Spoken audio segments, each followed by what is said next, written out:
হঠাৎ করে একদিন দেখবেন আপনার অশ্রুসিক্ত দোয়াগুলো কবুল হয়ে গেছে। সেদিন ফিসফিস করে বলে উঠবেন, হে আমার রব, আপনাকে ডেকে আমি কখনো নিরাশ হইনি, আলহামদুলিল্লাহ। বিসমিল্লাহির রহমানির রহিম। আসসালামু আলাইকুম। আমি ইয়াসমিন আক্তার, ইয়াসমিন হিয়া ব্লগে জানাচ্ছি সবাইকে স্বাগতম। দেশ ও দেশের বাইরে, কাছে বা দূরে, যে যেখান থেকে আমার ভিডিওটি দেখছেন বা দেখছেন না, আশা করি আলহামদুলিল্লাহ সবাই ভালো আছেন। আমরাও আলহামদুলিল্লাহ অনেক বেশি ভালো আছি। ঘরের ভিতরে আলো প্রবেশ করার জন্য জ্বালানার খোলার কোনো প্রয়োজন হয় না। যে পরিমাণ রোদ, যে পরিমাণ তাপ, এমনিতেই ঘর ফর্সা হয়ে থাকে। অনেক দিন হয়ে গিয়েছে ফ্যানগুলো পরিষ্কার করিয়েছিলাম। যখন পরিষ্কার করানো হয়েছে তখন আমার একটা ভাই পরিষ্কার করে দিয়েছে। এখন পরিষ্কার করিয়ে দেওয়ার মতো কেউ নেই, সেজন্য ফ্যানগুলো সব আমি পরিষ্কার করে নিচ্ছি। আর এই তো এক তুড়িতে ফ্যানগুলো পরিষ্কারও করে নিলাম। ফ্যানগুলো অনেক বেশি অপরিষ্কার হয়ে গিয়েছিল। ফ্যানগুলো পরিষ্কার করতে অনেকক্ষণ সময় লেগেছে। মোট 4টি ফ্যান পরিষ্কার করেছি। ফ্যান পরিষ্কার করাকালীন কিন্তু রান্নাটাও করা হয়েছে। তো সব কিছু করে টোরে এখন ফ্যানের নিচে এসে বসলাম। যেহেতু ফ্যানগুলো পরিষ্কার করেছি, বাতাসও মনে হয় বেশি লাগবে। আর সব কিছু করে অনেক বেশি ক্লান্ত, সেজন্য বসে কিছুক্ষণ বাতাস খেয়ে নিলাম। সারাদিন আর ভিডিও অন করিনি। আসলে এত গরমের ভিতরে কোনো কাজ করতেও ইচ্ছা করে না, আবার ভিডিও করতে ইচ্ছা করে না। আমি চিন্তা করি আলহামদুলিল্লাহ, আমরা যারা গৃহিণীরা আছি, ঘরের ভিতরে আছি, গরম লাগলে হয়তো আমরা ফ্যান ছাড়তে পারি, কিন্তু বাহিরে যারা কাজ করেন তাদের কথা চিন্তা করলে অনেক বেশি খারাপ লাগে। এত রোদ, 1-2 মিনিটের জন্য যদি ছাদে যাই তাহলেই অস্থির হয়ে যায়, মনে হয় যেন শরীর পুড়ে যাচ্ছে, এরকম অবস্থা। যারা বাইরে কাজ করছেন, দিনমজুর বা রিক্সাওয়ালা, এই ধরনের মানুষগুলোর কথা চিন্তা করে দেখেন তারা কত কষ্ট করে কাজ করছেন শুধু জীবনকে চালানোর জন্য। এত উত্তাপের ভিতরেও কিন্তু কেউ বসে নেই, কারণ পেট তো চালাতে হবে, সংসার চালাতে হবে। জীবন এত সহজ না, জীবন অনেক কঠিন, বাস্তব অনেক কঠিন। যাই হোক, আমাদের সবাইকে আল্লাহ এরকম অবস্থা থেকে হেফাজত করুক, আমিন। এখন হচ্ছে বিকালবেলা আমি ক্যামেরাটা অন করেছি। কিছু ডিম ধুয়ে রেখেছিলাম, সবগুলো ডিম শুকিয়ে গিয়েছে। আর আমি যে এই বক্সটার মধ্যে ডিমগুলো রাখি, তো বক্সটা ভরে গিয়েছে, সেজন্য আমি লাল একটা বক্সের মধ্যে আলাদা করে কয়েকটা উঠিয়ে রেখেছি। এখন সবগুলো ডিম আমি ফ্রিজে রেখে দিব। এখন পর্যন্ত যারা আমার ভিডিওটি দেখছেন অথচ একটি লাইক দিতে ভুলে গিয়েছেন, যারা ভুলে গিয়েছেন তাদের কাছে অনুরোধ থাকবে, প্লিজ এই ভিডিওতে একটি লাইক দিয়ে দিবেন। আপনাদের একটি লাইক পরবর্তী একটি ভিডিও বানাতে আমাকে অনেক বেশি উৎসাহিত করবে। এই গরমের ভিতরে আমের জুস খেতে অনেক বেশি ভালো লাগে। তো আমের জুস করব, সেজন্য এখানে কিছু পুদিনা পাতা তুলে নিতে এসেছি ছাদে। এসে দেখি অনেক সুন্দর বাতাস, মাশাআল্লাহ। এখানে কিছুক্ষণ দাঁড়িয়ে থাকতে ইচ্ছে করছিল, তবে দাঁড়িয়ে থাকার মতো কোনো সময় বা সুযোগ আমার কাছে ছিল না, বাসায় ফিরে যেতে হয়েছে। ছাদে যতটুকু সময়ে ছিলাম ততটুকু সময়েই এই পরিবেশটা ক্যামেরাবন্দি করে রেখেছি। আলহামদুলিল্লাহ, সারাদিন যত উত্তাপই থাকুক না কেন, রাতের বেলা কিন্তু মোটামুটি বাতাস আসে। আল্লাহ যে তার বান্দাকে অনেক বেশি ভালোবাসে, এটাই কিন্তু তার একটা প্রমাণ। ছাদে এসে যে পরিমাণ বাতাস দেখেছি, এই পরিমাণে বাতাসে যদি একটু ঘুমানো যেত তাহলে অনেক বেশি ভালো হতো, তবে তা তো আর সম্ভব না। এখন চলে এসেছি বাসায়। পুদিনা পাতা দিয়ে দিলাম কয়েকটা। এখানে অল্প পরিমাণ পুদিনা পাতা দিয়েছি, কারণ একটা আমের শরবত করব, একটা আমের জন্য এত বেশি প্রয়োজন হয় না। আর যে গাছ থেকে পুদিনা পাতাগুলো এনেছি, গাছগুলো থেকে নতুন পাতা গজাচ্ছে, সেজন্য বেশি একটি তুলিনি, অল্প পরিমাণে এনেছি। এখন আমি ব্লেন্ডারের মধ্যে পুদিনা পাতা দিয়েছি, এখানে আম দিয়েছি, 1 টুকরা লেবুর রস দিয়েছি। এখন পরিমাণ মতো চিনি দিয়ে দেব। তো চিনিটা দেওয়ার সময় আমার মেয়ে এসে বলছে যে আম্মু আমি চিনি দেব, সেজন্য ওর হাতেই দিচ্ছে। ছোট মানুষ অল্প অল্প করে দিচ্ছে, আমি বলেছি অল্প অল্প করে দিতে, বেশি দিতে গেলে দেখা যাবে যে নিচে পড়ে যাবে। তারপরে এখানে ভাজা জিরা গুঁড়া দিয়ে দিয়েছি, তারপরে দিয়েছি বিট লবণ, আর এখানে অল্প কয়েকটা ধনেপাতা দিয়ে দিলাম। সব কিছু দিয়ে অল্প পরিমাণ পানি দিয়ে ভালো করে ব্লেন্ড করে নেব। ব্লেন্ড করার পরে পরিমাণ মতো পানি দিয়ে ছেঁকে নিলেই কিন্তু জুস হয়ে যাবে। তবে বাকি অংশটুকু আপনাদের সাথে শেয়ার করতে পারিনি। জুসটা বানিয়ে এই গরমে পরবর্তীতে আমি আর ক্যামেরাটা অন করতে পারিনি। এখন হচ্ছে পরদিনের ভিডিও এটা।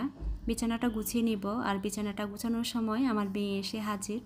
দেখতেই পাচ্ছেন লাফাচ্ছে, সে নামতে চাচ্ছে না। কি আর করব, জোর করে নামিয়েছি, টেনে হেঁচড়ে নামিয়েছি, দেখতেই পেয়েছেন। নামানোর পরে সে আবারও উঠে এভাবে লাফাচ্ছে। তো কি আর করা, ছোট মানুষ, তার ভিতরে এখন বিছানাটা গুছিয়ে নিচ্ছি। কালকে ভিডিও দেওয়ার কথা ছিল, তবে দিতে পারিনি, শরীরটা বেশি একটা ভালো না, আর গরমের ভিতরে ভিডিও করতেও ইচ্ছা করছে না। এই কয়েকদিন ধরে কারো ভিডিও আমি ঠিকঠাক মতো দেখতে পাচ্ছি না। তার পিছনে অবশ্য একটা কারণ আছে।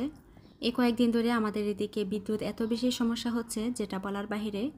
সন্ধ্যার দিকে তো কারো ভিডিও দেখতেই পাচ্ছি না, সন্ধ্যার দিকে কারেন্টেই থাকে না, একদম 12টার দিকে আসছে। দেখা যায় যে সন্ধ্যার পরে সবাই ভিডিওগুলো দেয়, তো সন্ধ্যার পরে যদি কারেন্টই না থাকে আমি কিভাবে কি করব বলেন। তো আশা করি সবাই বিষয়টা বুঝবেন।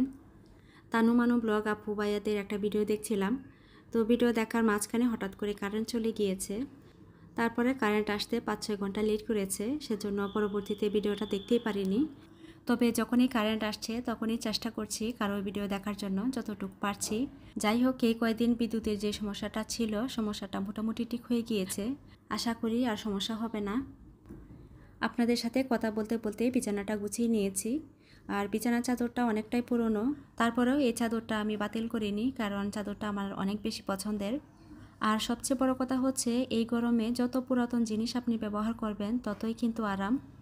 বিছানাটা পরিষ্কার করে এখন চলে এসেছি ওয়ার্ড্রপের উপরে জায়গাটা গুছিয়ে নিতে। ওয়ার্ড্রপের উপরে যে কাপড়টা দেখতে পাচ্ছেন, কাপড়টা ধুয়ে দিয়েছিলাম, কাপড়টা শুকিয়ে গিয়েছে, এখন বিছিয়ে নিচ্ছি।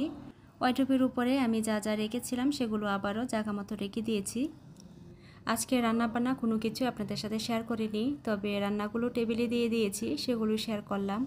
আজকে একদম সিম্পল খাবার রান্না করেছি। একটি সবজি রান্না করেছি, করলা রান্না করেছি, সজনে ডাঁটা দিয়ে বড় মাছ রান্না করেছি। এদিকে দুধটাও জাল করে নিয়েছি। এ পর্যায়ে এসে আরেকটি কথা আপনাদেরকে স্মরণ করিয়ে দিচ্ছি, এখন পর্যন্ত যারা আমার ভিডিওটি দেখছেন অথচ আমার চ্যানেলটিকে সাবস্ক্রাইব করেননি, আমাকে ভালোবেসে আমার পাশে যদি থাকতে চান, আমার এই ছোট্ট পরিবারের সদস্য হতে চান, তাহলে প্লিজ আমার চ্যানেলটিকে সাবস্ক্রাইব করে নেবেন। পাশে থাকা অল অপশনটা অবশ্যই অন করে নেবেন। এতে করে পরবর্তীতে আমি যদি কোনো ভিডিও আপলোড করি তার নোটিফিকেশান আপনার কাছে পৌঁছে যাবে, আর আপনি চাইলে সময় সুযোগ মতো আমার ভিডিওগুলো দেখে নিতে পারবেন। আর এই কাজগুলো যারা অলরেডি করে ফেলেছেন তাদেরকে জানাচ্ছি অসংখ্য অসংখ্য ধন্যবাদ। দুপুরে খাবার দাবার করে অনেকক্ষণ বিশ্রাম নেওয়া হয়েছে। এখন চলে এসেছি বিকালবেলা কিছু নাস্তার আয়োজন করতে। আগে বলেছি এই গরমে তেমন কোনো কিছু করতে ইচ্ছা করছে না, তারপরও তো কিছু না কিছু করতে হবে। সেজন্য সহজভাবে আমি লাচ্ছা সেমাই রান্না করে নিয়েছি অফ ক্যামেরায়। এদিকে আমার কাছে একটা ইনস্ট্যান্ট পপকর্ন প্যাকেট ছিল, সেটাই আমি বেজে নিচ্ছি বলতে যে প্যাকেটটা আছে, প্যাকেটটা আমি ওভেনের ভিতরে রেখে 3-4 মিনিটের জন্য দিয়ে দিয়েছি, এতেই কিন্তু ভাজা হয়ে যাচ্ছে।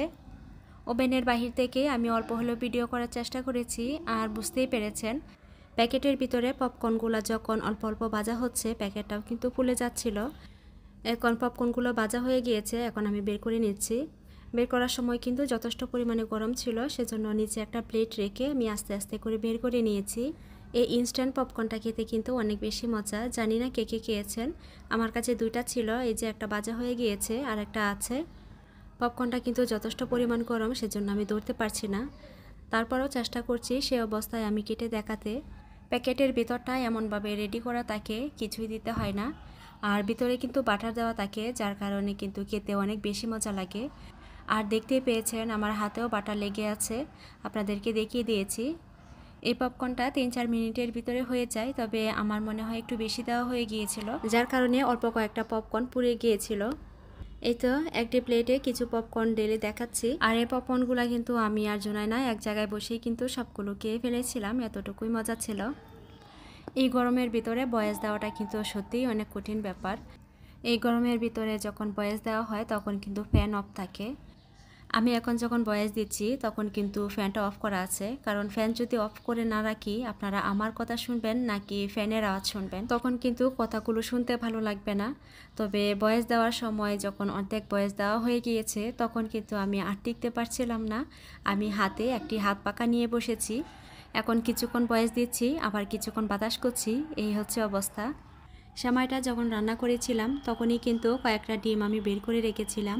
এখন হচ্ছে রাতের বেলা, রাতের বেলায় কিন্তু আমি পুডিংটা বানিয়েছিলাম, আর এই পুডিংয়ের মধ্যে আমি রেড কালার দিয়েছিলাম, কারণ জুনায়না কয়েকদিন ধরে বলছিল স্ট্রবেরি কেক বানিয়ে দিতে।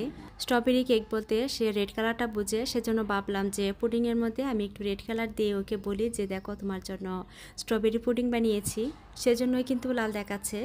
আর সেমাই রান্না করার পরে অল্প পরিমাণ দুধ ছিল, সেজন্য ভাবলাম যে একটা পুডিং বানিয়ে ফেলি। এখানে 2টি ডিম দিয়ে ছোটো একটা পুডিং বানিয়ে নিয়েছি। আশা করছি ভিডিওটি সবার কাছে অল্প হলেও ভালো লেগেছে। সবাই ভালো থাকবেন, সুস্থ থাকবেন, নিরাপদে থাকবেন, আমার জন্য দোয়া করবেন। আল্লাহ হাফিজ। আসসালামু আলাইকুম।